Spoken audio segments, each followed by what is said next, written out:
До последнего дня я молчал, потому что знал, слова могут стоить жизни. Голос 78-летнего мужчины дрожит, когда он произносит эти слова впервые за 40 лет. Перед нами бывший водитель из гаража Центрального комитета Компартии Киргизской ССР. Человек, который возил самых могущественных людей республики в те места, куда не попадали даже партийные проверки. Его руки, привычные к рулю черных «Волк» и «Чаёк», сжимают край стола так крепко, что белеют костяшки пальцев. Что он видел за тонированными стеклами служебных автомобилей, проезжая ночными улицами Фрунзе? Какие разговоры слышал, притворяясь, что не слушает? И главное, почему он хранил молчание даже после того, как вся та система рухнула, как осыпается пересохшая глина? «Я возил Турдакуна Усубалиева 23 года», — продолжает он, и в его глазах читается что-то большее, чем просто воспоминание.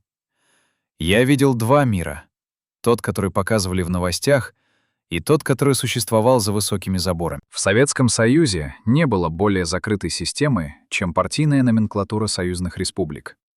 Москва контролировала назначение, но реальная власть на местах принадлежала тем, кто умел выстраивать невидимые сети влияния, кто понимал законы клановой лояльности лучше, чем статьи партийного устава. Турдакун Усубалиев управлял Киргизией с 1961 по 1985 год. Четверть века абсолютной власти в республике, где традиционные родовые связи переплелись с советской бюрократией так плотно, что разделить их было невозможно. Официальная биография называла его скромным сыном народа, выдвинутым партией, но люди, жившие во Фрунзе в те годы, знали другую правду. Они знали, что существует параллельная реальность, где дефицит не существует, где квартиры распределяются не по очереди, а по звонку, где ночные пиры длятся до утра, пока город спит в своих коммуналках. Водитель помнит адреса, которых нет ни в одном справочнике. Виллы в предгорьях Алатоо, охраняемые дачи на берегу Иссык-Куля, секретные резиденции, куда он привозил гостей в 3 часа ночи. Представьте себе обычного жителя Фрунзе середины 70-х годов. Он стоит в очереди за колбасой с 5 утра, потому что знает, к 8 уже ничего не останется. Его семья из 5 человек живет в двухкомнатной квартире на 4-м этаже хрущевки без лифта. Его зарплата инженера — 120 рублей в месяц, и он считает себя счастливчиком, потому что у соседа, работающего на заводе, всего 85. Телевизор «Рекорд» он копил 3 года. Холодильник «Саратов» — 5 лет. Путевку в санаторий получает раз в 4 года, если повезет. Он верит в партию, потому что партия говорит: «Мы все равны. Мы строим общество справедливости. У нас нет привилегированных классов». А теперь представьте другого человека в том же городе в то же самое время. Этот человек просыпается в особняке, где площадь больше, чем в целом подъезде хрущевки. Его завтрак готовит повар, обученный в Москве. В его гараже 3 автомобиля, включая импортный, который в стране официально не продается. Его дети учатся в спецшколах и уже знают, что поступят в лучшие вузы столицы без экзаменов. Его жена покупает одежду в валютных магазинах «Березка», куда простым советским гражданам вход запрещен законом. Я помню одну поездку особенно четко. Водитель закуривает, затягивается глубоко, будто эта сигарета может помочь ему вернуться в прошлое. Это была зима 76-го года. В городе отключили отопление на 3 дня из-за аварии на теплоцентрале. Люди мерзли в квартирах, жгли газеты в ваннах, чтобы хоть как-то согреться. А я в ту же ночь вез Турдакуна Кажаназаровича на дачу к одному из секретарей обкома. Он делает паузу, и эта пауза длится так долго, что, кажется, он передумал продолжать. Но потом все же говорит: «Когда мы подъехали, я увидел, там горят все окна, из труб валит дым от каминов. Внутри было так жарко, что гости сидели в рубашках с короткими рукавами. А на столах икра черная в хрустальных вазах, коньяк французский, фрукты зимой, которых в магазинах не видели с осени. И они говорили о том, как тяжело народу, как надо помочь, как партия заботится. Я стоял в прихожей, ждал, когда понадобится ехать обратно, и думал: неужели они сами не видят этого противоречия? Но противоречие было не просто видимым, оно было системой. Турдакун Усубалиев не создавал эту систему, он унаследовал ее от предшественников и довел до совершенства. В Киргизии, как и во всех среднеазиатских республиках, власть никогда не была абстрактной бюрократической машиной. Власть имела лицо, имя, родственные связи, клановую принадлежность. Усубалиев происходил из северного региона, и именно северяне заняли ключевые позиции в республике при его правлении. Первые секретари райкомов, директора крупнейших заводов, ректоры университетов, начальники управлений КГБ и МВД. Южане, которые раньше имели влияние, постепенно оттеснялись на второстепенные должности, и это создавало напряжение, которое тлело под поверхностью показного единства. Каждое назначение было не просто кадровым решением. Это был акт клановой политики, где просчитывались баланс сил, родственные обязательства, древние обиды и новые союзы.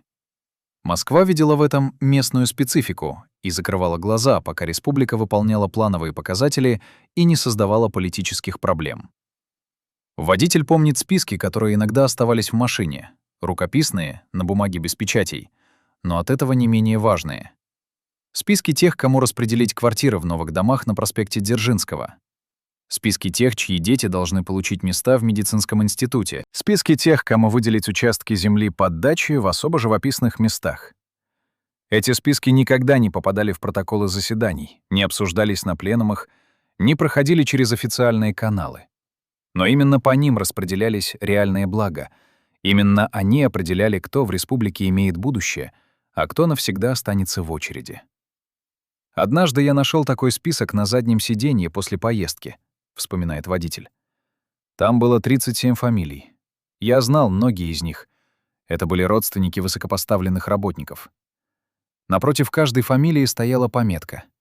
3-комнатная в центре, 4-комнатная на проспекте, дача на Иссык-Куле. Я положил список обратно и никогда о нем не говорил.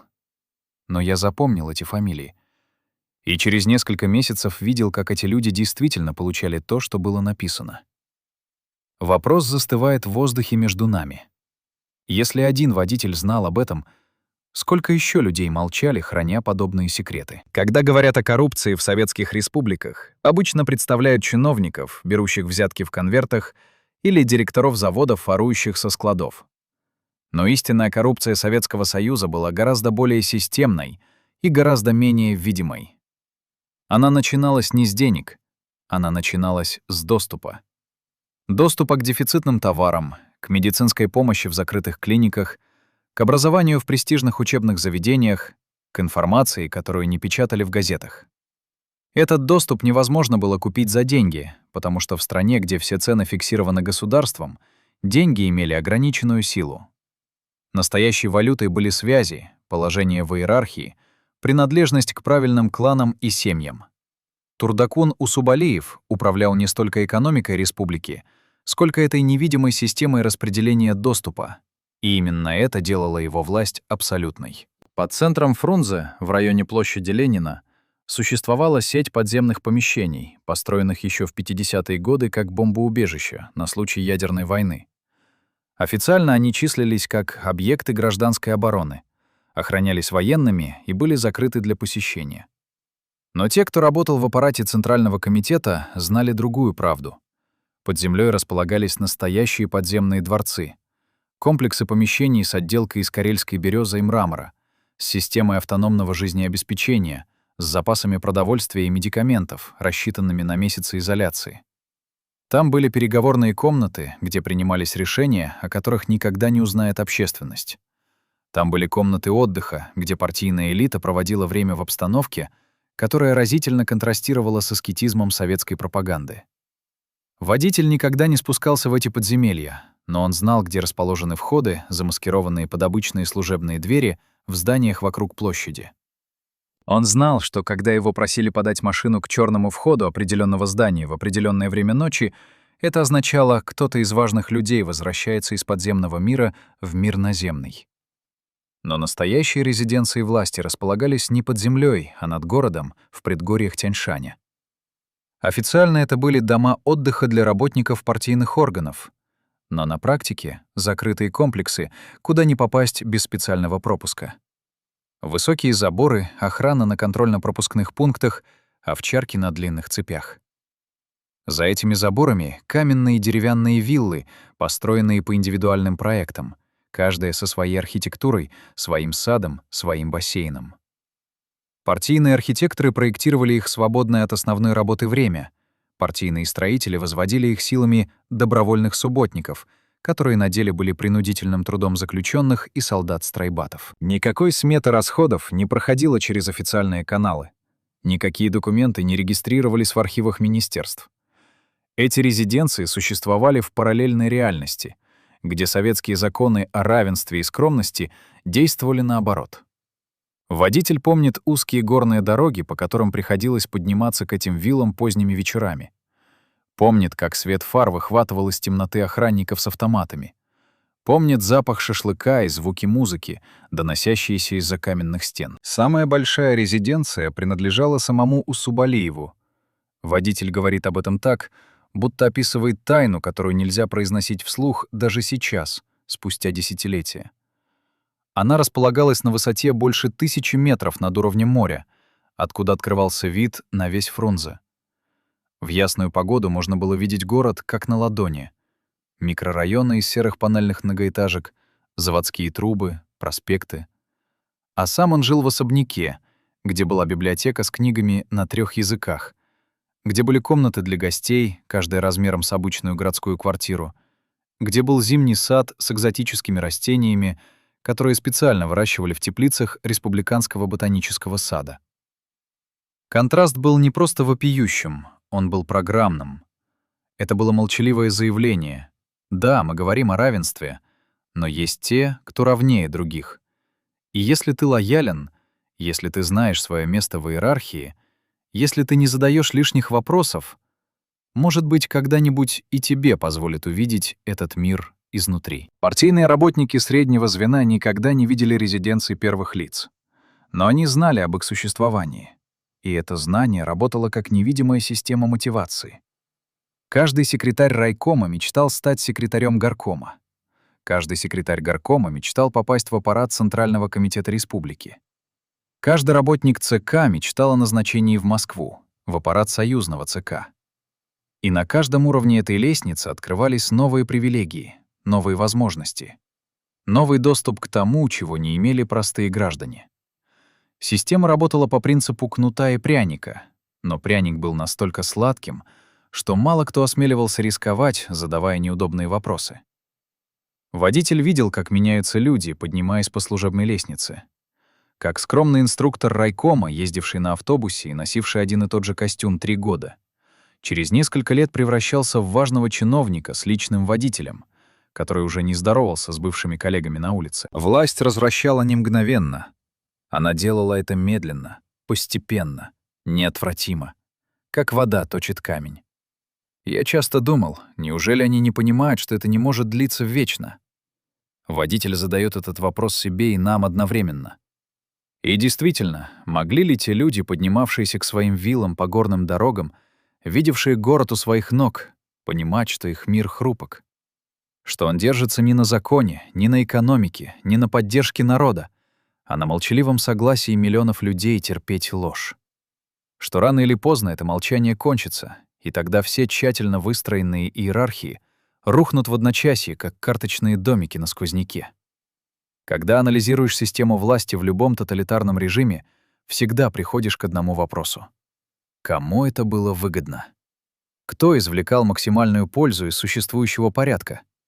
И почему именно эти люди оказывались наверху пирамиды, в то время как другие, не менее талантливые и трудолюбивые, оставались внизу? В случае советской Киргизии времен Усубалиева ответ на этот вопрос раскрывает целую сеть клановых связей, семейных союзов и теневых договоренностей, которые превращали республику в своего рода феодальное княжество под красным флагом. Официальная идеология провозглашала интернационализм и равенство всех советских народов. Реальная практика демонстрировала торжество непотизма и тройболизма, только прикрытого партийной риторикой. Начнем с самой вершины пирамиды. Турдакун Усубалиев происходил из села Кигити Чуйской области, и это географическое происхождение имело решающее значение для всей его политической карьеры. Север Киргизии, Чуйская долина, Это был регион традиционно более русифицированный, более связанный с Москвой, более лояльный союзному центру. Южные области, Ошская и Джалалабадская, населенные преимущественно узбеками и южными киргизами, воспринимались партийным руководством как менее надежные, более склонные к национализму. Когда Усубалиев пришел к власти в 1961 году, он понимал, его задача не только управлять республикой, но и обеспечить лояльность элиты. А лояльность в среднеазиатском контексте означала клановую солидарность. Поэтому первое, что он сделал, начал систематически замещать руководящие кадры людьми из своего региона, из знакомых семей, из проверенных родов. Вот как это работало на практике. Допустим, освобождается должность первого секретаря крупного райкома. Официально проводится заседание бюро обкома, обсуждаются кандидатуры, голосуется. Но реальное решение принимается за несколько дней до заседания, в неформальной обстановке.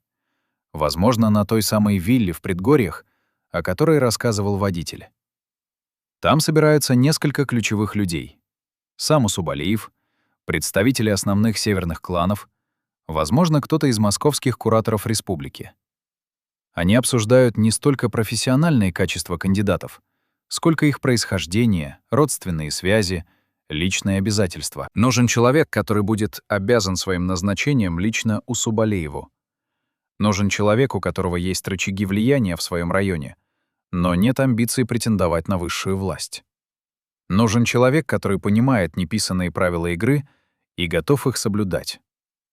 Когда такой человек найден, формальное голосование на заседании бюро становится простой процедурой. Все уже знают результат заранее. Водитель помнит одну показательную историю. В 1973 году освободилась должность министра внутренних дел республики, одна из ключевых силовых позиций. Официально кандидатуру представил сам Усубалиев на заседании бюро, и она была единогласно одобрена. Но за неделю до этого водитель возил Турдакуна Кажаназаровича на встречу с представителем одного из влиятельных южных родов. Встреча проходила в загородной резиденции, длилась несколько часов. Когда Усубалиев вернулся к машине, водитель заметил, что он выглядит удовлетворенным. Позже стало известно. Новым министром внутренних дел стал человек из этого южного рода, что было неожиданностью для многих партийных работников, ожидавших назначения северянина. «Я тогда не понимал значения этого назначения», — говорит водитель. Но через годы стало ясно. Это была сделка.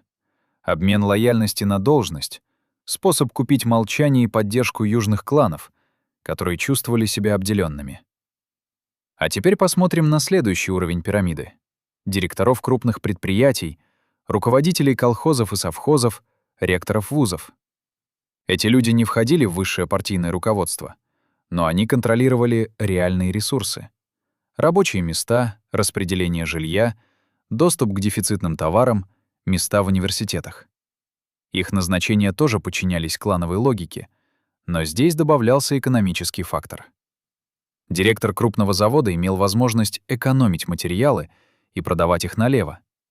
Председатель колхоза мог занижать отчетные показатели и создавать серые запасы продукции. Ректор университета контролировал прием студентов и аспирантов, что в условиях конкурса означало возможность брать взятки. Вся эта параллельная экономика работала с молчаливого согласия партийного руководства, потому что именно она обеспечивала реальное функционирование советской системы, компенсируя ее плановую неэффективность. Но согласие это было не бесплатным. Директора и председатели платили наверх частью своих теневых доходов, обеспечивали элите товары и услуги, которые нельзя было получить легально, выполняли личные поручения партийных боссов. Водитель вспоминает, как однажды вечером его попросили отвезти тяжелый запечатанный ящик из центра города на дачу одного из секретарей обкома. Ящик погрузили двое мужчин в штатском, велели быть осторожным. Когда водитель доставил груз и помогал разгружать, ящик случайно зацепился за край багажника и треснула одна из досок. Внутри блеснуло стекло. Там были бутылки дорогого импортного алкоголя, такого, который не продавался даже в валютных магазинах для дипломатов. Секретарь обкома не работал в торговле, не имел доступа к валюте, официально получал зарплату 350 рублей в месяц. Откуда у него появились эти бутылки? Очевидный ответ. Это был подарок от кого-то, кто нуждался в его благосклонности. Может быть, от директора винно-коньячного комбината, который завозил импортный алкоголь под видом сырья для производства. Может быть, от председателя торгового объединения, который контролировал распределение дефицита. А может быть, это было напоминание о старом долге, о прошлой услуге, о том, что в этой системе никто ничего не делает просто так, что каждое действие — это инвестиция в будущие преференции. Третий уровень пирамиды — это обычные партийные функционеры, инженерно-технические работники, преподаватели, врачи. Они не были частью элиты, но они были достаточно образованы и информированы, чтобы понимать, система лицемерна. Они читали партийные газеты, где писали о борьбе с привилегиями и бюрократизмом. Они слушали речи о социальной справедливости на партийных собраниях. И одновременно они видели, как дети начальников поступают в престижные вузы без конкурса, как родственники руководителей получают лучшие квартиры, как для номенклатуры работают специальные магазины с товарами, о которых обычные граждане узнавали только из случайно попавших в руки западных каталогов или рассказов редких счастливцев, побывавших за границей. Они видели это каждый день, но молчали, потому что молчание было условием выживания, потому что один неосторожный вопрос на партийном собрании мог стоить карьеры, а публичное возмущение — свободы. И постепенно это молчание превращалось в циничное принятие. В философию «так устроен мир». В убеждение, что честность — это роскошь, которую могут позволить себе только наивные идеалисты, которые еще не поняли правил игры. Водитель помнит лица этих людей, когда они случайно встречались с ним на улицах города. Быстрый взгляд в сторону, поспешный шаг мимо, как будто сам факт того, что они знают о существовании параллельного мира привилегий, был чем-то постыдным, чем-то, что лучше не признавать даже самому себе. Семейная тайна, о которой не принято было говорить даже шепотом, открывала другую сторону этой системы. Жена Турдакуна Усубалеева, Раиса Алимовна, происходила из старинного рода южных киргизов, и этот брак был не столько союзом двух людей, сколько политическим актом, призванным примирить непримиримое. Северные и южные кланы, которые веками соперничали за влияние в регионе. Когда в 1958 году они поженились, партийная пропаганда преподносила это как торжество интернационализма, как доказательство того, что советская власть преодолела старые племенные распри. Но люди, знавшие изнанку этого брака, понимали другую правду. Раиса Алимовна жила в золотой клетке, где каждое ее слово контролировалось. Каждый жест интерпретировался через призму клановой политики. Каждая встреча с родственниками могла быть истолкована как попытка усилить влияние южан. Она родила Турдакуну 3 детей, 2 сыновей и дочь. И все они с рождения несли на себе бремя фамилии, которая одновременно открывала все двери и превращала их жизнь в постоянный театр, где нельзя было быть самим собой ни на минуту. Бывший водитель вспоминает, как однажды поздним вечером он случайно стал свидетелем сцены, которая открыла ему правду о цене власти. Раиса Алимовна стояла в саду особняка одна, и по ее щекам текли слезы, хотя еще минуту назад, провожая гостей, она улыбалась так, будто была счастливейшей женщиной на свете. Старший сын, Эркин, должен был стать наследником отцовской империи влияния, и его готовили к этой роли с детства. Лучшие учителя, специальная школа для детей номенклатуры, затем Московский государственный университет, факультет журналистики, откуда путь к партийной карьере был гарантирован. Но Эркин был человеком, который не вписывался в заготовленный для него сценарий. Он писал стихи, которые никогда не публиковал, потому что в них звучала такая тоска по свободе, такая боль от лицемерия, что их обнародование разрушило бы карьеру отца мгновенно. Он влюбился в девушку из простой семьи, дочь школьного учителя. И это стало проблемой, потому что брак должен был укреплять клановые связи, а не разрушать их личными чувствами. Водитель помнит, как однажды вез Эркина на встречу с этой девушкой в городской парк. И молодой человек попросил его притормозить у книжного магазина, где покупал томик запрещенного Пастернака, переписанный от руки и переплетенный в обложку безобидного учебника.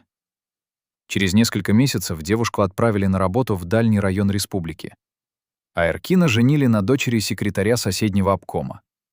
И на свадьбе он улыбался так механически, что, казалось, его лицо было маской, надетой на живую боль. Средний сын, Марат, выбрал другую стратегию выживания в этой системе.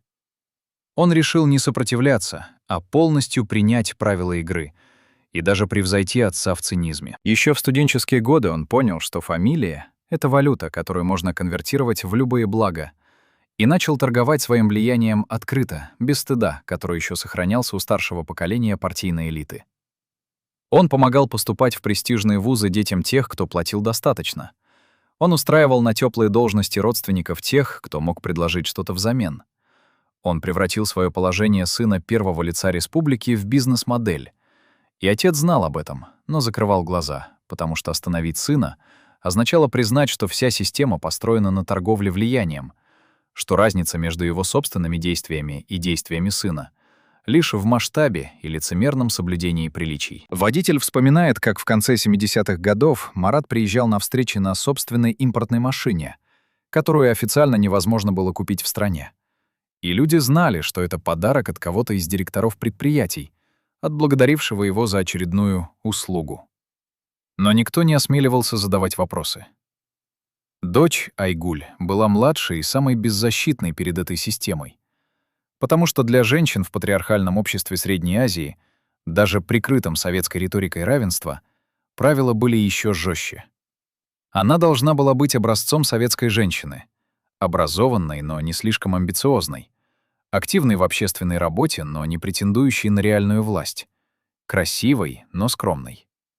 Ее личная жизнь была предметом обсуждения всей республиканской элиты, потому что через брак дочери первого секретаря можно было установить новые клановые альянсы или укрепить старые.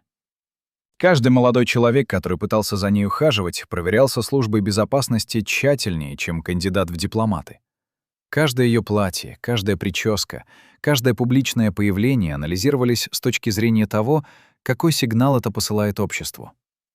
И когда в 23 года она влюбилась в московского инженера русского происхождения, который приехал в республику на стройку крупного завода, это стало настоящим скандалом, потому что такой брак нарушал все неписанные правила клановой политики, делал невозможным использование ее замужества для укрепления позиции отца среди киргизской элиты.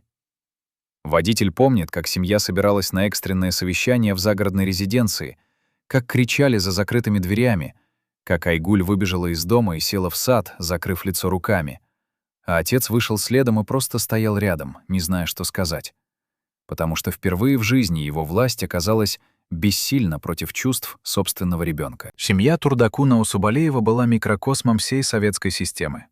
Официальный фасад благополучия скрывал трагедии людей, которые не могли жить по собственным правилам, потому что были заложниками положения, которое им не позволяла выбрать история. Раиса Алимовна принимала гостей в роскошных гостиных и улыбалась на официальных фотографиях, но ночами не спала, думая о том, как ее родственники на юге республики страдают от дискриминации при распределении должностей и благ, и она не могла им помочь, потому что любая ее попытка вступиться за южан интерпретировалась бы как клановый сговор. Эркин писал стихи о свободе и прятал их в ящике стола, потому что публикация означала бы крах карьеры и позор для семьи. Марат цинично торговал влиянием, превращая себя в того, кого презирал, но не видел другого способа существовать в этой системе. Айгуль пыталась жить своими чувствами и билась о невидимую стену правил, которые были сильнее любви. А сам Турдакун Кажаназарович, человек, обладавший абсолютной властью в республике, не мог защитить собственную семью от чудовищной цены, которую платила каждая семья советской элиты за привилегии. Цены потери права быть просто людьми. Могла ли система, построенная на такой лжи, на таком отрицании человеческой природы, просуществовать вечно?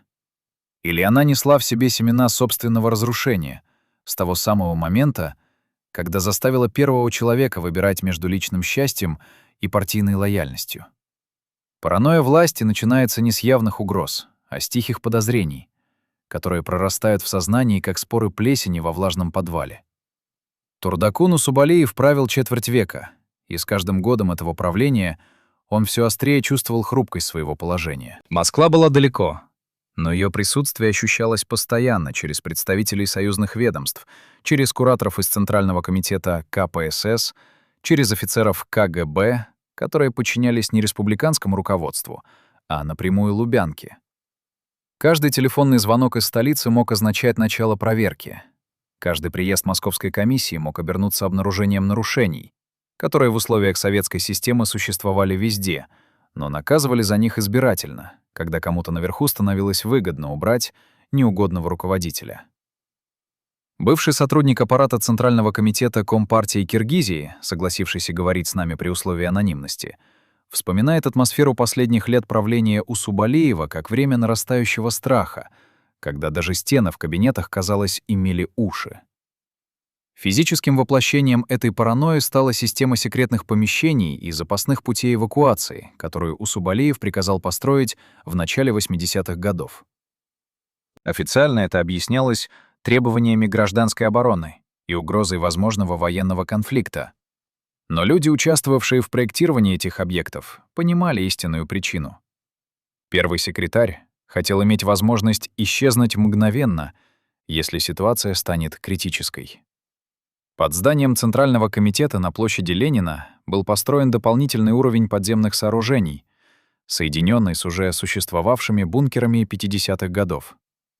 Но в отличие от старых бомбоубежищ, спроектированных для защиты от ядерного удара, новые помещения были рассчитаны на длительное автономное пребывание небольшой группы людей.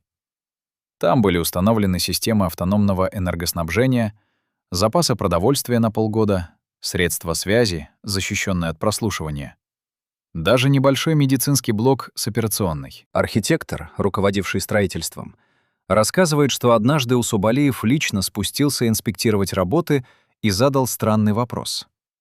Сколько времени человек может здесь прожить, если наверху будут искать? Архитектор понял тогда, что речь идет не о защите от внешнего врага, а о подготовке к возможному конфликту с собственной властью. Загородные резиденции тоже модернизировались с учетом новых угроз. И угрозы эти были вполне конкретными. Усубалиев знал, что в Москве меняется политическая конъюнктура. Леонид Брежнев стареет, в Политбюро начинается борьба за будущее наследство, и в этой борьбе судьбы региональных руководителей становятся разменной картой. Тот, кто придет к власти после Брежнева, захочет показать решительность, провести чистку старых кадров, обвинить их в коррупции и злоупотреблениях. Средняя Азия всегда была первой мишенью таких кампаний, потому что там действительно процветала коррупция, потому что клановая система делала невозможным соблюдение формальных советских законов, потому что московские чиновники смотрели на среднеазиатских руководителей с плохо скрываемым презрением, как на людей второго сорта, которых можно безнаказанно принести в жертву политической целесообразности. И Усубалиев начал готовиться к худшему сценарию. На загородных резиденциях усилили охрану, установили дополнительные заборы, провели тренировки по экстренной эвакуации. В одной из резиденций был оборудован секретный выход, ведущий к горной тропе, по которой можно было в случае необходимости уйти в горы, где проверенные люди имели тайные убежища. Но настоящая паранойя касалась не внешних угроз, а внутренних предателей. Потому что Усубалиев понимал, если Москва решит его убрать, она найдет союзников среди его же окружения, среди тех, кто сейчас демонстрирует лояльность, но в глубине души ждет момента, когда можно будет занять его место. Система, которую он сам создавал четверть века, была основана на балансе страха и подкупа, на тщательном распределении привилегий между различными кланами и группами влияния. Но этот баланс был хрупким, и любое ослабление его власти могло привести к цепной реакции предательств, когда вчерашние союзники превратятся в обвинителей, спасая свои карьеры ценой его свободы или жизни. Поэтому он начал устанавливать тотальный контроль над своим окружением, используя для этого все доступные методы. От официальной слежки КГБ до неформальных информаторов, от прослушивания телефонов до проверки личной переписки. Бывший сотрудник аппарата вспоминает, как в начале 80-х годов Усубалиев вызвал к себе нескольких руководителей среднего звена и сказал им прямо: «Я знаю, что вы говорите обо мне, когда думаете, что я не слышу. Я знаю, о чем вы думаете, когда улыбаетесь мне в лицо. И если хоть один из вас решит, что может предать меня безнаказанно, он ошибается». Слежка стала тотальной и параноидальной, достигая абсурдных масштабов. Водители служебных автомобилей получили негласное указание докладывать о всех разговорах, которые вели пассажиры в машинах. Секретари руководителей сообщали о телефонных звонках и посетителях. Даже домработницы в квартирах номенклатуры рекрутировались как информаторы, получая за это небольшие привилегии, вроде первоочередного распределения дефицитных товаров. Создавалась атмосфера всепроникающего недоверия, когда каждый подозревал каждого, когда люди боялись высказывать личное мнение даже в собственных семьях, когда супруги доносили друг на друга, опасаясь, что если они не донесут первыми, то кто-то другой донесет на них. И эта система тотального контроля породила то, что она должна была предотвратить. Она создала врагов там, где их раньше не было, потому что люди, чувствуя постоянную слежку, начинали действительно ненавидеть того, кто превратил их жизнь в существование под микроскопом. Водитель помнит, как менялись лица людей в окружении у Субалеева в те годы. Они становились напряженными, замкнутыми, осторожными в каждом слове. И в их глазах появилось что-то, что можно было назвать тихой ненавистью, прикрытой маской лояльности. Предательство, когда оно происходит, редко бывает внезапным. Ему предшествуют месяцы накапливающихся обид, невысказанных претензий, осторожных зондирований почвы. А что если? А стоит ли? А будет ли безопасно? В 1984 году, когда к власти в Москве пришел Константин Черненко, а все понимали, что это временная фигура и настоящая борьба впереди, в окружении у Субалеева началось то, что можно назвать тихим мятежом. Никаких открытых выступлений, никаких публичных обвинений. Но началась утечка информации. И эта информация шла не куда-нибудь, а в самое опасное место — в Москву, в аппарат Центрального комитета КПСС, к тем людям, которые готовили будущую смену власти и собирали компромат на региональных руководителей, чтобы использовать его в нужный момент. Документы стали исчезать из сейфов и появляться в московских кабинетах. Сведения о неофициальных встречах, о движении денег через теневые каналы, о клановых назначениях, о роскошных резиденциях, построенных на государственные средства без официальных смет. Кто-то из близкого окружения у Субалеева решил, что настало время менять ставки, что корабль начинает тонуть и пора прыгать, что лучше предать первым и получить за это индульгенцию от новой власти, чем ждать, пока тебя самого назовут соучастником. Но кто именно? Субалеев не знал, и это незнание было страшнее любой открытой угрозы, потому что превращало каждого человека в его окружении в потенциального врага, каждую встречу в возможную западню, каждый разговор в материал для будущего обвинения. Бывший сотрудник аппарата вспоминает совещание, проведенное в закрытом режиме в загородной резиденции осенью 1984 года. Субалеев сидел во главе стола, окружённый людьми, которым доверял 20 лет, и говорил с ними так, будто видел их впервые. Будто пытался угадать по глазам, кто из них предатель. А информация продолжала утекать, и Москва начала действовать. Сначала приехала проверка из Министерства финансов СССР. Формально плановая. Но все понимали, что плановых проверок не бывает, что если проверяющие приехали, значит, кто-то наверху дал санкцию копать. Проверяющие запросили документы о расходах на строительство правительственных объектов за последние 10 лет. Потом приехала комиссия из прокуратуры СССР. Они интересовались назначениями на руководящие должности, выясняли, соблюдались ли процедуры, не было ли фактов непотизма и кумовства. Затем появились люди из КГБ, и они уже не скрывали цели своего визита. Они искали доказательства коррупции, злоупотреблений, нарушений партийной дисциплины. И всякий раз, когда очередная комиссия приезжала, Субалеев понимал. Они знают слишком много. Они задают слишком точные вопросы. Они идут прямо к тем фактам, которые известны только узкому кругу посвященных. Значит, кто-то снабжает их информацией изнутри. Подозрения сначала пали на секретарей Центрального комитета республики. Они имели доступ ко всем документам. Они были достаточно амбициозны, чтобы мечтать занять место первого секретаря. Они были достаточно умны, чтобы понимать. Если Субалеев падёт, Москва назначит кого-то из местных. И лучше быть тем, кто помог падению, чем тем, кого потом обвинят в соучастии. Но проверка показала, документы утекали не только через партийные каналы. Кто-то передавал информацию, к которой секретари не имели прямого доступа. Тогда подозрения переместились на силовые структуры. Руководители республиканского КГБ и МВД, которые всегда играли в сложную игру между лояльностью местному руководству и подчинением Москве, которые знали все секреты, все компроматы, все слабости как самого Усубалиева, так и всего его окружения.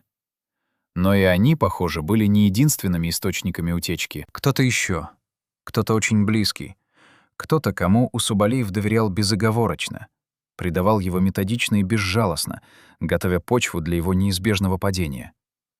И вот тогда Усубалиев совершил ошибку, которая стала началом конца. Он начал публично демонстрировать свою паранойю. На заседаниях бюро он устраивал показательные разносы руководителям, обвиняя их в нелояльности без конкретных доказательств. Он менял людей на ключевых должностях, назначая на их место родственников и земляков, в преданности которых был уверен, но которые не обладали ни опытом, ни компетенцией для управления сложными ведомствами.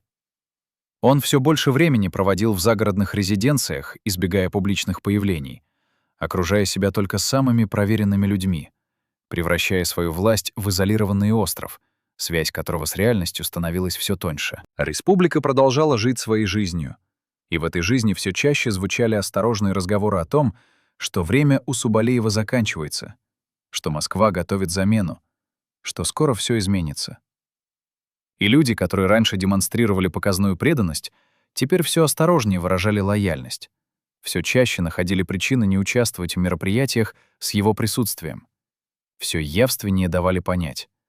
Они дистанцируются, они готовятся к новой эпохе.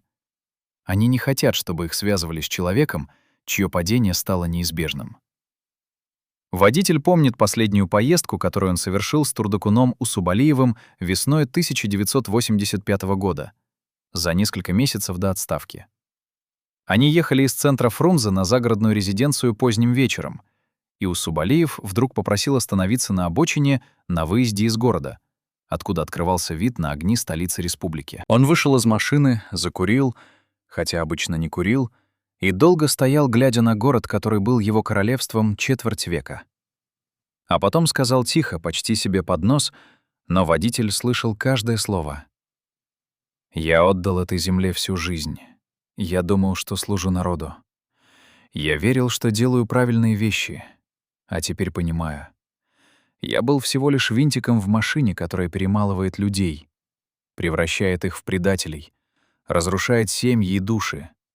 И самое страшное — я сам стал частью этой машины. Я сам превратился в то, что ненавидел в молодости». Мог ли человек, осознавший это, продолжать держаться за власть? Или это осознание было началом внутреннего краха, который предшествует краху внешнему? И главное, можно ли простить тех, кто предал его, если он сам предал самого себя, свои идеалы, свою человечность, ради сохранения положения в системе, которая делала предательство единственным способом выживания? В секретном хранилище Комитета государственной безопасности Киргизской ССР, в подвальном помещении здания на улице Дзержинского, существовала картотека под кодовым обозначением «Сары-Багыш». Это название, отсылавшее к одному из древних киргизских родов, появилось не случайно. В картотеке хранились досье на всех, без исключения партийных руководителей республики, начиная с районного уровня и заканчивая членами бюро Центрального комитета. Каждое досье содержало не только официальную биографию, но и то, что называлось оперативной информацией. Сведения о родственных связях, клановой принадлежности, компрометирующих эпизодах биографии, слабостях характера, тайных пороках.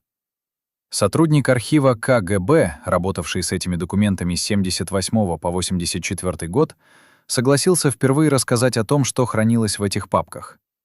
Его голос звучит ровно, но руки выдают напряжение. «Досье Турдакуна Усубалиева занимало целый сейф», — начинает он, и эта фраза повисает в воздухе тяжело, как предчувствие. Там было все: записи разговоров, перехваченные много лет назад и бережно сохраненные, фотографии из частных мероприятий, сделанные скрытой камерой, показания людей из его окружения, данные ими в разные годы и по разным поводам, финансовые документы, которые показывали движение средств по теневым каналам, Он делает паузу, вспоминая детали.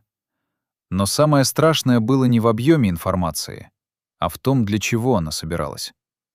Это был не просто архив.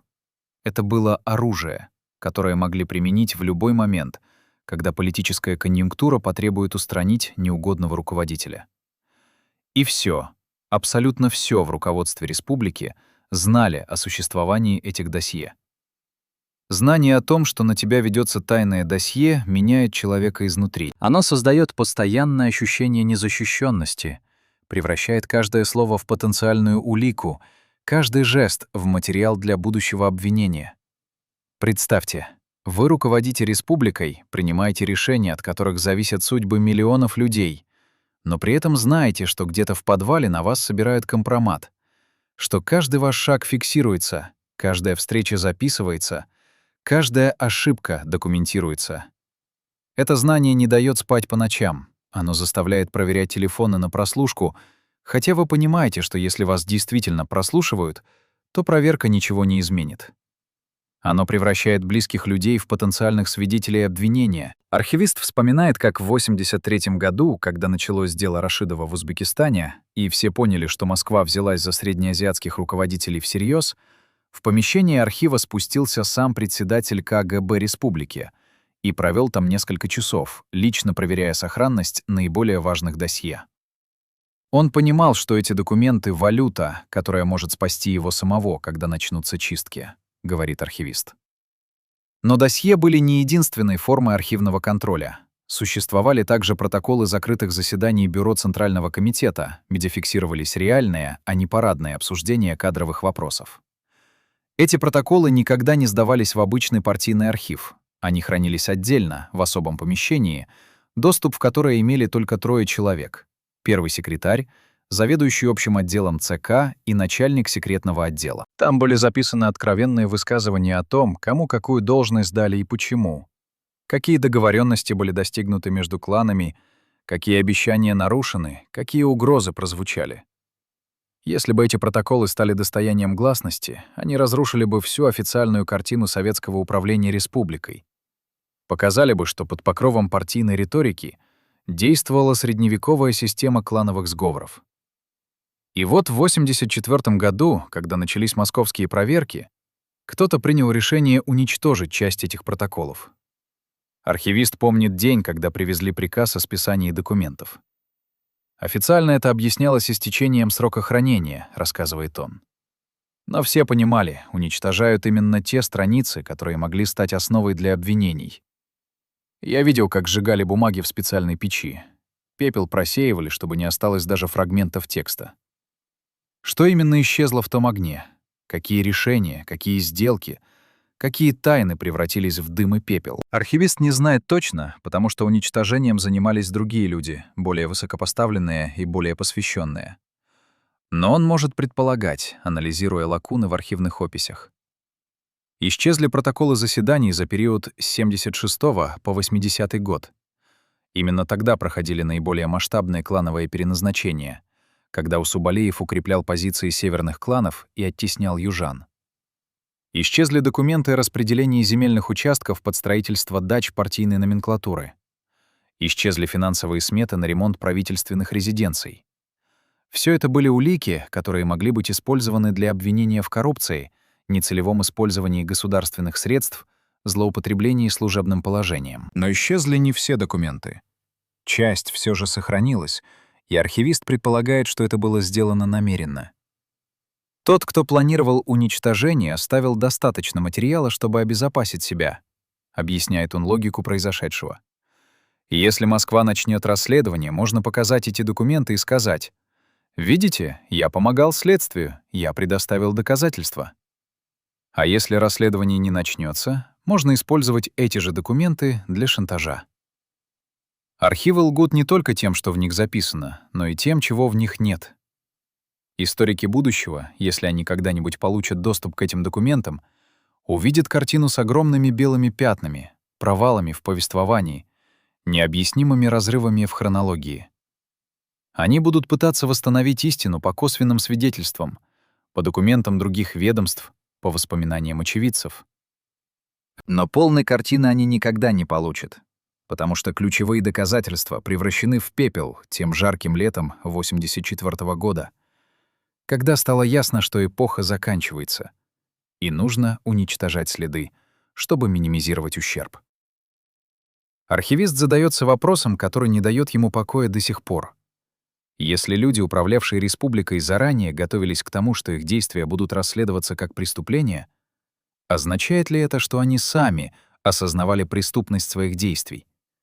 Или же они просто понимали циничную природу системы, где сегодняшние герои завтра становятся обвиняемыми в зависимости от политической конъюнктуры?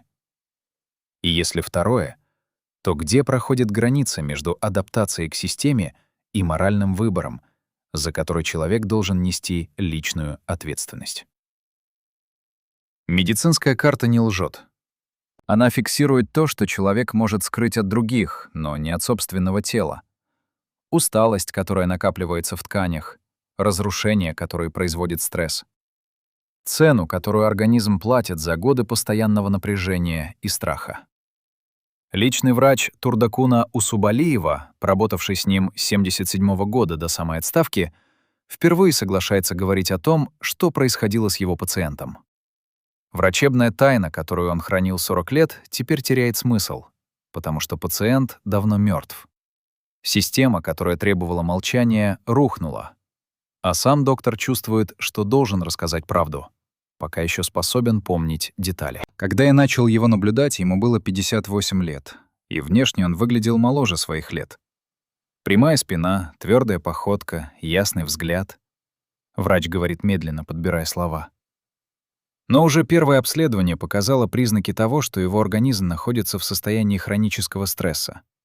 Повышенное артериальное давление, нарушение сердечного ритма, язва желудка, проблемы со сном. Он перечисляет диагнозы как приговоры. Я назначил лечение, режим, рекомендовал снизить нагрузки, но он только усмехнулся и сказал: «Вы лечите тело, доктор, а кто вылечит систему, в которой я живу?» С каждым годом наблюдения врач фиксировал прогрессирующее ухудшение состояния. К 80-му году давление стабилизировалось только на постоянных препаратах.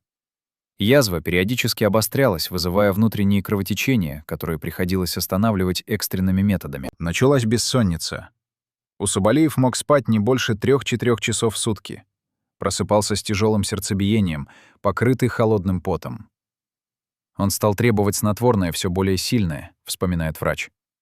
Я отказывался давать большие дозы, объясняя опасность привыкания. Но он настаивал, говорил: «Если я не высплюсь, я не смогу соображать. А если я не смогу соображать хотя бы несколько часов в день, я потеряю контроль. А потерять контроль означает потерять все».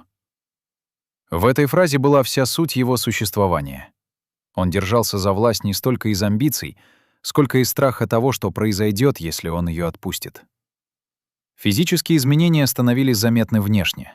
Волосы, еще в 77-м почти полностью темные, к 83-му поседели настолько, что приходилось их подкрашивать перед публичными выступлениями. Лицо покрылось глубокими морщинами, особенно вокруг глаз и рта, там, где мышцы постоянно напряжены от необходимости контролировать выражение, не показывать истинных эмоций. Спина начала сутулиться, хотя он старательно выпрямлялся, когда выходил на публику. Руки дрожали, особенно по утрам. И это дрожание можно было остановить только медикаментозно. Врач помнит, как перед важными заседаниями он делал Усубалиеву инъекции препаратов, которые на несколько часов стабилизировали нервную систему, убирали тремор, создавали иллюзию спокойствия и контроля. Фактически, я помогал ему играть роль здорового и уверенного лидера, хотя реальность была противоположной, признается врач. Он был человеком, чей организм находился на грани истощения, но который не мог себе позволить показать слабость. Особенно тревожными были эпизоды, которые врач классифицировал как панические атаки. Они начались в 1983 году и участились к 1985. Среди ночи Усубалиев просыпался с ощущением, что задыхается, что сердце останавливается, что сейчас наступит конец. Вызывали врача экстренно, тот приезжал, делал кардиограмму, проверял показатели, и физически все было относительно стабильно. Но психологически человек находился в состоянии острого ужаса. «Он говорил мне вещи, которые никогда не говорил днем, вспоминает врач. Говорил, что чувствует, как почва уходит из-под ног, что все вокруг предатели, что его готовятся убрать, что он не знает, кому можно доверять.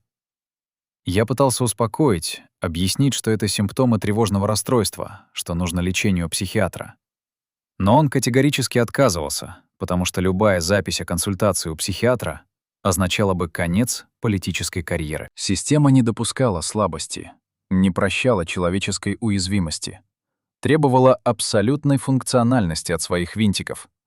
И когда винтик начинал давать сбои, его заменяли, не задумываясь о том, что это живой человек с изношенными нервами и больным сердцем. К весне 1985 года врач понимал, что его пациент находится в критическом состоянии. Давление скакало так, что существовала реальная угроза инсульта. Сердце работало с перебоями, требовало постоянного медикаментозного контроля. Желудок кровоточил, несмотря на все лекарства. Бессонница стала тотальной.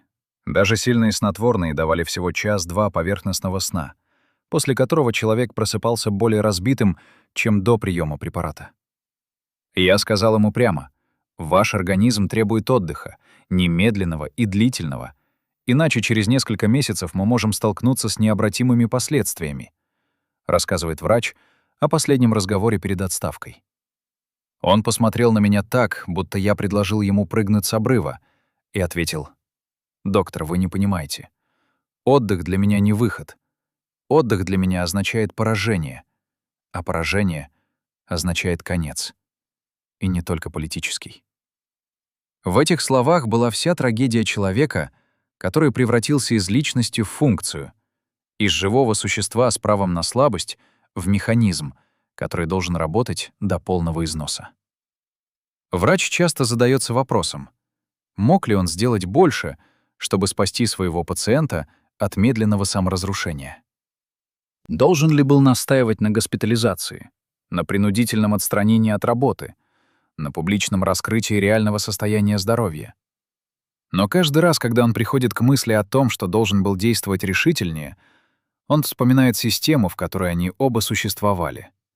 Систему, где врач не имел права перечить воле первого лица республики, где любая попытка действовать против желания пациента такого ранга означала бы конец не только медицинской карьеры, но, возможно, и свободы. И тогда вопрос меняется. Виноват ли врач, который не смог спасти пациента в системе, где спасение не предусмотрено конструкцией?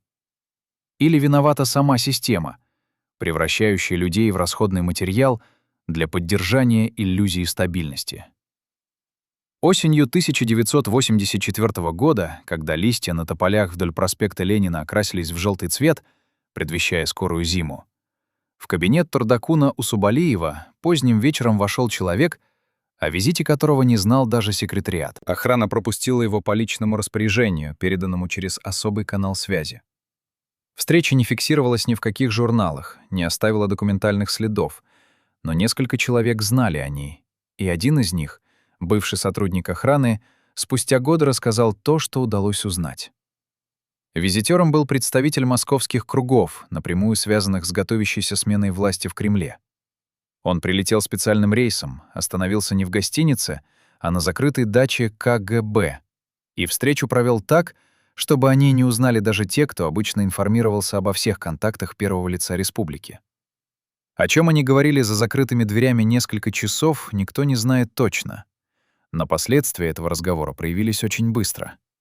Через неделю Усубалиев провел экстренное заседание узкого круга доверенных лиц, на котором говорил о необходимости подготовиться к изменениям, которые неизбежно придут из Москвы. Через 2 недели начались кадровые перестановки. Несколько человек из его ближайшего окружения были неожиданно отправлены на пенсию по состоянию здоровья. На их места пришли новые люди, причем некоторые из назначений выглядели нелогично с точки зрения прежней клановой политики. Бывший охранник помнит, что после того визита Усубалиев изменился внешне, стал еще более замкнутым, избегал публичных мероприятий, почти перестал выезжать в районы республики, большую часть времени проводил в загородной резиденции, откуда управлял через телефонные звонки и курьеров. Но главное изменение было в другом. Усубалиев начал методично дистанцироваться от тех решений и назначений, которые могли стать основой для будущих обвинений. Документы переоформлялись так, чтобы ответственность лежала на других лицах. Свидетели ключевых событий прошлых лет перемещались на должности, где они теряли влияние и возможность публично говорить. Архивы, как мы уже знаем, чистились от компрометирующих материалов. Все это выглядело как подготовка к неизбежному. Человек, которому сообщили о приближающемся конце, пытался минимизировать ущерб, обезопасить себя настолько, насколько это возможно в ситуации, когда реальный контроль над событиями уже потерян. Но был ли этот тайный визитёр предупреждением или угрозой? Предлагал ли он Усубалиеву вариант мягкой посадки в обмен на добровольный уход? Или же он информировал его о неизбежности жесткого сценария, где отставка будет сопровождаться расследованием и возможным уголовным преследованием? Сотрудник охраны вспоминает деталь, которая может пролить свет на характер разговора. Когда визитёр уходил, уже за полночь, он остановился в дверях кабинета и произнес фразу, которую охранник случайно услышал. «Турдакун Кажаназарович, время принимать решение закончилось. Теперь время принимать последствия». Усубалиев не ответил, только кивнул. И в этом кивке было что-то такое, что заставило охранника почувствовать неловкость. Будто он стал свидетелем момента окончательного поражения человека, который четверть века не знал поражений. После отъезда визитёра Усубалиев не вышел из кабинета еще несколько часов. Когда же он, наконец, появился, чтобы ехать домой, охранник заметил, что его лицо осунулось, глаза покраснели, руки дрожали сильнее обычного. Теперь, анализируя события ретроспективно, можно предположить, кто именно выиграл от отставки Усубалиева.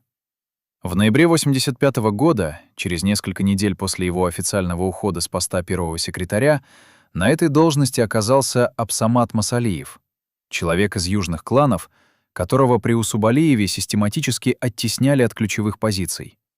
Его назначение стало политическим сигналом. Москва меняет баланс сил в республике, дает шанс тем, кто раньше был в оппозиции к правящей группе. Но Масалиев получил не просто должность. Он получил республику, очищенную от старой элиты, где многие влиятельные фигуры были дискредитированы или удалены, где структуры власти ослаблены внутренними чистками и страхом перед московскими проверками. Он пришел к власти не как продолжатель, а как ревизор прошлого. И эта роль давала ему карт-бланш на переустройство всей системы управления республикой. Но был ли Масалиев главным бенефициаром происходящего? Или он сам был лишь фигурой, которую Москва использовала для демонстрации новой политики? Ведь настоящие выгоды получили не только он, но и целая группа людей, которые при прежнем режиме находились в тени. Представители южных кланов, получившие доступ к ключевым должностям. Бизнесмены теневого сектора, которые смогли легализовать свои капиталы в условиях начавшейся перестройки. Московские кураторы, которые усилили контроль над республикой, используя смену власти как повод для установления прямого управления через своих людей. Каждый из них получил свою часть от распада старой системы. Каждый использовал падение Усубалиева как трамплин для собственного подъема. И это заставляет задуматься, а не была ли вся история последних лет его правления тщательно срежиссированной операцией, где каждый шаг просчитывался заранее, где паранойя нагнеталась специально, чтобы спровоцировать ошибки, где предательства были не спонтанными актами, а организованными действиями тех, кто знал о грядущих переменах и готовился занять освобождающиеся позиции. Спецслужба хранила досье с кодом «Операция Алатоо», настолько секретные, что существовало только 3 копии. В них правда о здоровье Турдакуна Усубалиева, планы эвакуации на случай народных волнений и нечто шокирующее. Список из 47 человек, которых следовало арестовать в первую очередь при смене власти. Почему эти досье уничтожили в день, когда в Москве умер Черненко? Бывший офицер внешней контрразведки республиканского КГБ, который 14 лет проработал с документами особой важности, соглашается говорить впервые. Его голос звучит устало, но твердо. Руки лежат на столе неподвижно, будто он боится, что любое движение выдаст то напряжение, которое копилось десятилетиями молчания. Весной 1985 года, когда стало ясно, что в Москве начинается эра Горбачёва, в наш отдел поступило распоряжение изъять все документы с грифом «Алато» из всех хранилищ и доставить в особое помещение для проведения служебной ревизии. Офицер произносит эти слова медленно, будто взвешивает каждое. Ревизия длилась 3 суток. За это время в подвале здания на улице Дзержинского работала бригада из 5 человек, которые имели допуск к документам категории «совершенно секретно». Они не просто читали бумаги, они сортировали их на 2 стопки. Та, что слева, отправлялась обратно в архив. Та, что справа, должна была исчезнуть. К концу 3 суток правая стопка оказалась выше левой вдвое. «Я тогда не понимал логики отбора», — признается офицер. Казалось, уничтожают самые важные документы, те, что содержали конкретные имена, даты, суммы.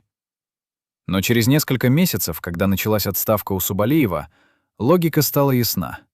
Уничтожали не все подряд, а выборочно, оставляя ту информацию, которая могла быть полезна новой власти, и удаляя ту, что компрометировало слишком много людей, включая тех, кто готовился занять места рядом с новым первым лицом. Документы с кодом «Алато» содержали информацию, которая переворачивала официальную историю республики. В досье хранились финансовые схемы, через которые партийные деньги превращались в личные состояния номенклатуры. Маршруты контрабанды дефицитных товаров через границу с Китаем, организованные с молчаливого согласия таможенной службы. Списки родственников высокопоставленных чиновников, получивших квартиры и должности вне очереди. И что самое опасное — медицинские заключения о реальном состоянии здоровья у Субалиева, которые разительно отличались от тех, что предоставлялись московскому руководству. Офицер помнит один документ особенно отчетливо. Отчет о тайной поездке у Субалиева в Швейцарию в 1979 году. Официально он находился на лечении в санатории Крыма. Реально проходил диагностику в частной клинике Цюриха, куда доставил его специальный рейс под видом технического перелета. Диагноз был безжалостным. Прогрессирующая сердечная недостаточность, требующая немедленного снижения нагрузок и возможной операции. Но операцию делать было нельзя, потому что любая информация о серьезной болезни первого лица республики стала бы поводом для Москвы инициировать его замену. Поэтому Субалиев вернулся из Швейцарии, продолжил работать так, будто ничего не произошло, глотал горсти таблеток ежедневно и медленно умирал, сидя в кресле первого секретаря. Этот документ исчез в числе первых. Но самым шокирующим был не медицинский отчет, а список под названием «Элита-1». 47 фамилий. Напротив каждой — краткая справка. Должность, клановая принадлежность, основания для возможного ареста. Офицер вспоминает, как читал этот список и чувствовал, как холодеет спина. Там были имена людей, которые управляли республикой, которых показывали по телевизору, которые считались неприкасаемыми. А рядом с их именами стояли статьи Уголовного кодекса. Злоупотребление служебным положением, взяточничество, хищение социалистической собственности в особо крупных размерах. «Это был список смертников», — говорит офицер. Каждый из них мог быть арестован в любой момент, если политическая конъюнктура потребовала бы показательного процесса. И что самое страшное, сам Трудакун Усубалиев знал о существовании этого списка, потому что копия хранилась в его личном сейфе. Он знал, что живет в системе, где компромат на тебя собирают не для того, чтобы немедленно использовать, а для того, чтобы держать в постоянном страхе, в состоянии управляемой паранойи, где любой шаг влево или вправо может активировать механизм уничтожения. Когда бригада завершила ревизию, правую стопку документов погрузили в металлические контейнеры и вывезли за город, на территорию военного полигона. Офицер не присутствовал при уничтожении, но слышал от тех, кто был. Документы сжигали в специальной печи при температуре выше 1000 градусов. Пепел перемалывали в пыль развеивали над пустынной местностью. Никаких следов. Никаких улик. Никакой возможности для будущих историков восстановить то, что система решила стереть из памяти. «Я часто думаю о тех документах», — говорит офицер тихо. «Они были единственным свидетельством правды о том, как на самом деле работала власть в нашей республике.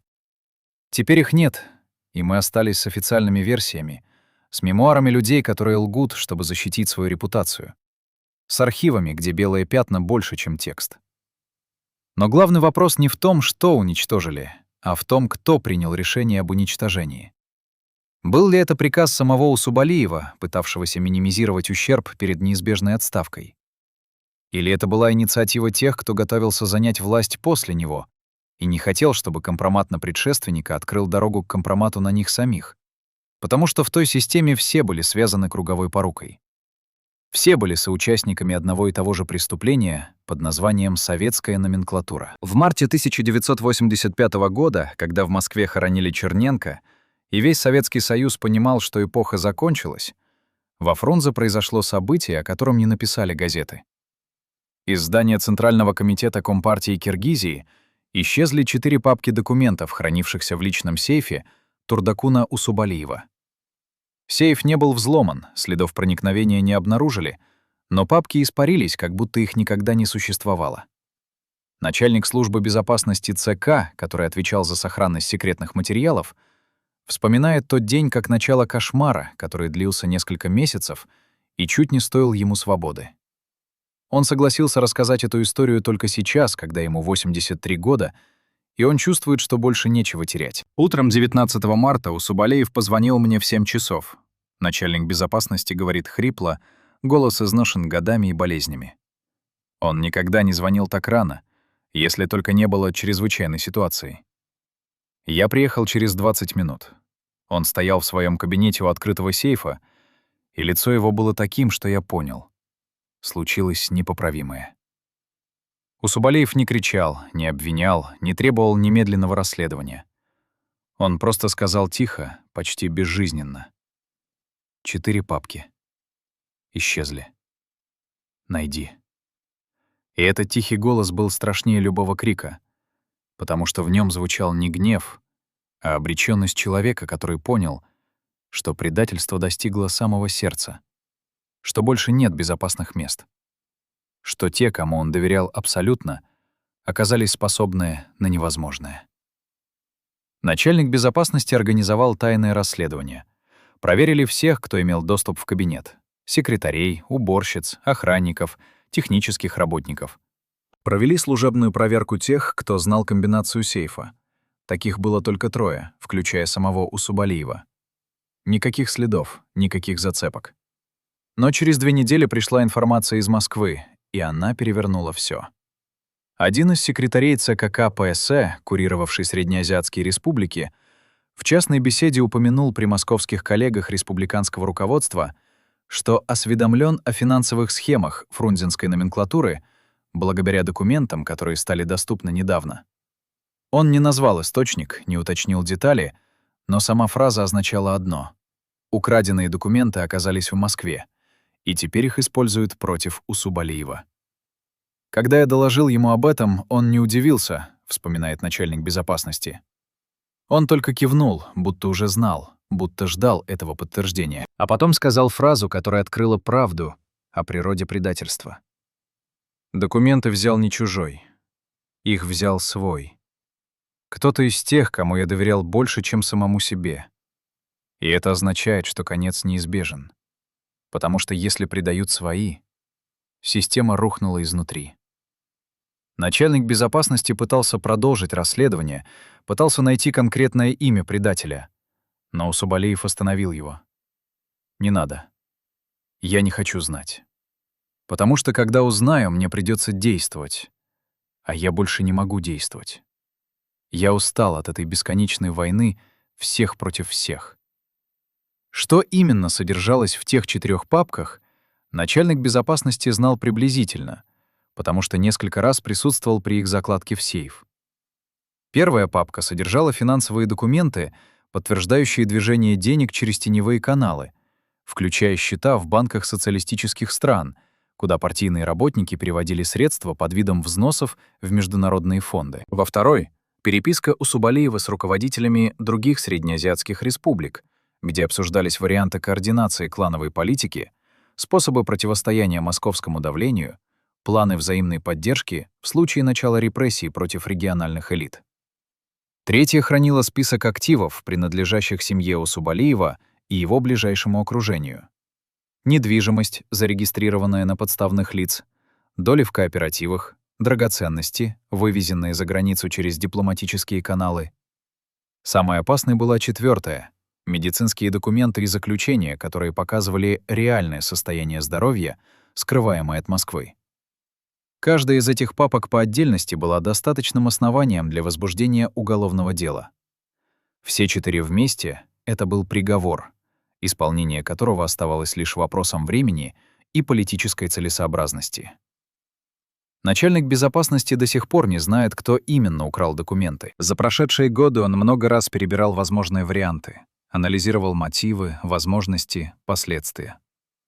Подозрение падало на одного из заместителей Усубалиева, человека, которого он знал 30 лет, с которым прошел всю карьерную лестницу, от инструктора райкома до высших эшелонов республиканской власти. Этот человек имел физический доступ в кабинет в любое время, знал распорядок дня первого секретаря, мог зайти под благовидным предлогом, когда кабинет пустует. Но были и другие кандидаты. Начальник секретного отдела, кто-то из охраны, технический работник с доступом к системам сигнализации. «Самое страшное не в том, что документы украли», — говорит начальник безопасности. «Самое страшное в том, что их украли для передачи в Москву. И это означает, предательство было не спонтанным актом, а частью организованной операции, где кто-то из окружения Усубалиева давно работал на его противников, собирал информацию, ждал подходящего момента, чтобы нанести решающий удар. А значит, вся паранойя последних лет была не болезнью, а адекватной реакцией на реальную угрозу. Он действительно был окружён предателями. Он действительно не мог никому доверять. И когда он говорил о том, что система построена на лжи, он был прав больше, чем сам понимал. Вопрос только один. Мог ли он избежать этой участи? Или судьба любого человека во главе такой системы — быть рано или поздно преданным теме, кого он сам научил предательству как способу выживания? 1 ноября 1985 года Турдакун Усубалиев проснулся в 6 часов утра в своей загородной резиденции. Он не знал, что это его последний день в должности первого секретаря. Или знал, но не хотел признавать неизбежное. Личный водитель, который забирал его в 8 часов, чтобы везти в город на заседание Бюро Центрального комитета, помнит это утро как момент, когда время замедлилось.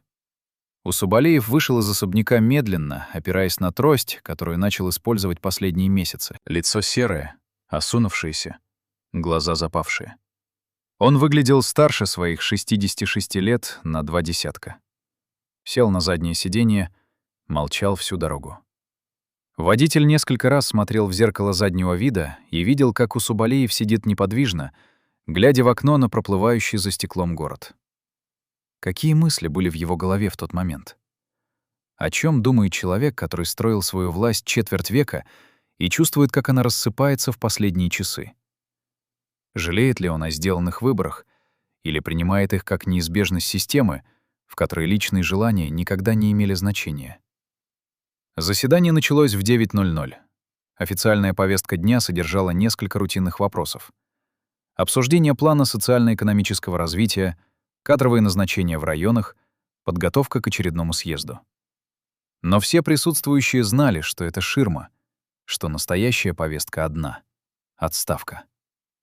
Усубалиев провел первую часть заседания как обычно, но те, кто знал его много лет, замечали изменения. Голос звучал тише, фразы строились медленнее, паузы между словами становились длиннее. В какой-то момент он замолчал на середине предложения, будто забыл, что хотел сказать. А потом просто махнул рукой и передал слово следующему докладчику. А после перерыва вошел представитель Московского Центрального комитета, приехавший специально для этого заседания, и объявил. Политбюро приняло решение о необходимости обновления руководящих кадров в союзных республиках в духе начавшейся перестройки. Формулировка была обтекаемой, но смысл однозначным. Усубалиева просят уйти по собственному желанию. И отказ невозможен, потому что за ним последует снятие с должности силой с возможным уголовным преследованием. Один из участников заседания, бывший секретарь обкома, вспоминает, как Усубалиев слушал эти слова. Он сидел во главе длинного стола, где сидел на каждом заседании последние 24 года, и его лицо оставалось совершенно неподвижным. Ни удивления, ни гнева, ни протеста. Только усталость, бесконечная усталость человека, который наконец-то получил разрешение прекратить борьбу. Когда московский представитель закончил говорить, в зале повисла тишина, которая длилась, казалось, вечность. А потом Усубалеев поднялся, опираясь руками о стол, и сказал очень коротко: «Я согласен». Больше никаких слов, никаких объяснений, никаких попыток оправдаться или обвинить других. На послеофициальной части заседания, когда процедурные вопросы были улажены и новый первый секретарь утвержден, Усубалеев попросил слова для личного обращения. Бывший секретарь обкома помнит эту речь дословно, потому что она была настолько необычной для советского партийного функционера, что врезалась в память навсегда. «Я служил этой республике четверть века», — начал Усубалеев. «Я думал, что служу народу, строю светлое будущее, выполняю историческую миссию партии. Но сегодня, в последний день на этой должности, я понимаю, мы все были частью системы, которая превращала людей в винтики, разрушала души, подменяла идеалы страхом, а справедливость — клановой верностью. Я не прошу прощения, потому что прощение не вернет тех, чьи судьбы были сломаны. Я просто говорю правду, которую молчал всю жизнь. Мы предали то, во что верили в молодости, и расплата неизбежна. Для меня и для всех, кто сидит в этом зале». Слова эти прозвучали как приговор не только ему самому, но и всей системе, всем присутствующим, которые сидели, опустив глаза, потому что каждый узнавал себя в этом признании. А потом Усубалеев собрал бумаги, которые лежали перед ним на столе, сложил их в папку и вышел из зала, не оглядываясь. Водитель ждал у служебного входа, и когда Усубалеев вышел, он увидел человека, с которого спала вся тяжесть власти мгновенно, оставив только измученное болезнью тело и опустошенную душу. Они ехали обратно в загородную резиденцию молча, и только у самого дома Усубалеев тихо сказал: «Спасибо, что возил меня все эти годы и молчал о том, что видел». Водитель не нашелся, что ответить. Он просто кивнул, и Усубалеев вышел из машины в последний раз как первый секретарь, а вошел в дом уже как частное лицо, чья власть кончилась, чья эпоха завершилась, чья жизнь отныне будет лишь ожиданием того момента, когда больное сердце не выдержит, и все закончится окончательно. Турдакун Усубалеев прожил после отставки 14 лет. Он умер в 1999 году, когда Киргизия была уже независимым государством, а Советский Союз, который он служил всю жизнь, превратился в историю. Последние годы он провел в той самой загородной резиденции, которая когда-то была символом его власти, а теперь стала просто большим домом, где старый больной человек доживал свой век в окружении нескольких верных слуг и редких посетителей. Его семья распалась так же, как распалась система, которую он возглавлял. Старший сын Эркин уехал в Москву, работал литературным переводчиком, никогда не возвращался во Фрунзе и не общался с отцом последние годы его жизни. Средний сын Марат оказался втянут в уголовное дело о коррупции в начале 90-х. Отсидел 3 года, вышел сломленным человеком. Дочь Айгуль, которая так и вышла замуж за того московского инженера, вопреки воле семьи, жила в России, присылала письма, но приехала только один раз, на похороны. Жена Раиса Алимовна умерла в 92-м году от рака, и Усубалеев остался совсем один. А те, кто предавал его, кто украл документы, кто сливал информацию в Москву, получили ли они то, на что рассчитывали? Некоторые действительно сделали карьеру при новом руководстве, заняли теплые должности, пережили распад СССР с капиталом и связями, которые позволили им стать бизнесменами или политиками независимой Киргизии. Но большинство были выброшены системой так же безжалостно, как она выбросила Усубалеева. Потому что перестройка уничтожила не только отдельных людей, она уничтожила саму структуру, где существовали эти люди, превратила опыт партийной работы в ненужный навык, связи номенклатуры в мертвый капитал.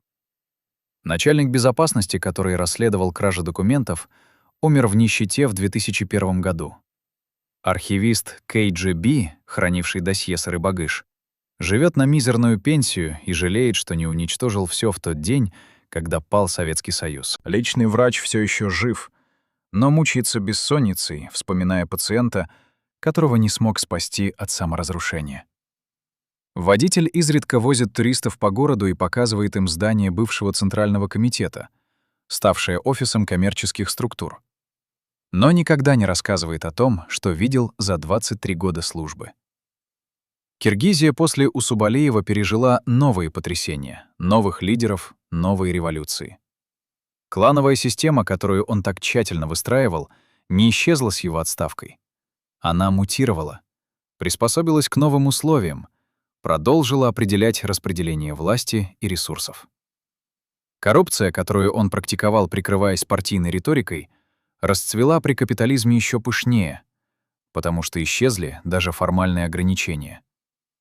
Предательство, которое он испытал на себе, стало нормой политической жизни, где союзники меняются в зависимости от конъюнктуры, где верность покупается и продается, где каждый играет за себя. Изменилась ли страна к лучшему после того, как не стало человека, правившего ею четверть века? Или она просто сменила форму при сохранении содержания? Новые имена при старых методах? Демократические лозунги при той же клановой реальности? Но главный вопрос остается без ответа до сих пор. Кто на самом деле нажал на курок истории в тот последний день Усубалиева во власти? Был ли это личный выбор московских кураторов, решивших принести в жертву среднеазиатских лидеров для демонстрации решительности Горбачева? Или это была месть кого-то из его бывших соратников, выжидавших момент, когда можно безопасно поднять руку на человека, державшего их в страхе четверть века? А может, это была неизбежность системы, построенной на лжи и предательстве? Системы, которая рано или поздно пожирает собственных детей, потому что в ней нет места долгосрочной лояльности, нет понятия чести, нет ничего, кроме голого интереса и страха наказания. И если правда до сих пор погребена в тех самых архивах, часть из которых сожжена, часть засекречена, часть исчезла бесследно, то имеет ли смысл ее искать? Или достаточно понять главное?